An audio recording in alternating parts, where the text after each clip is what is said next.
ஒரு மகளுக்கு திருமணம் முடிந்ததும் ஒரு தாய் செய்ய வேண்டிய வேலை. ஒரு தாய்க்கு என்ன வேணும்? நம்ம மகள் நல்லா இருக்கணும். மாமியார் வீட்டில் அவளை தன் மகள் என்று மருமகள் கிடையாது என்று சொல்லும்போது தாய் கலங்குகிறாள்.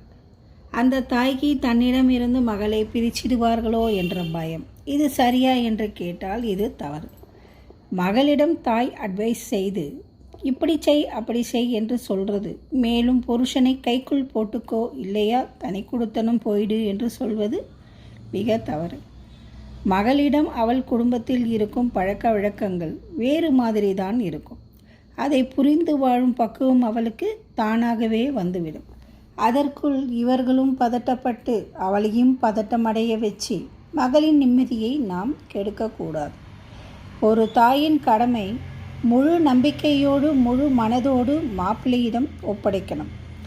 தாய் வீட்டில் அவள் மகாராணிதான். அவள் கணவன் வீட்டிலும் அவள் மகாராணியாக வாழ அவளுக்கு கொஞ்சம் பொறுப்புடன் வாழ்வதை பார்த்து நாம் சந்தோஷம்தான் படுவோமே. என்ன நான் சொல்கிறது? உங்களுக்கு பிடிச்சிருந்தால் லைக் பண்ணுங்கள், ஷேர் பண்ணுங்கள், சப்ஸ்கிரைப் பண்ணுங்கள். Thank you friends.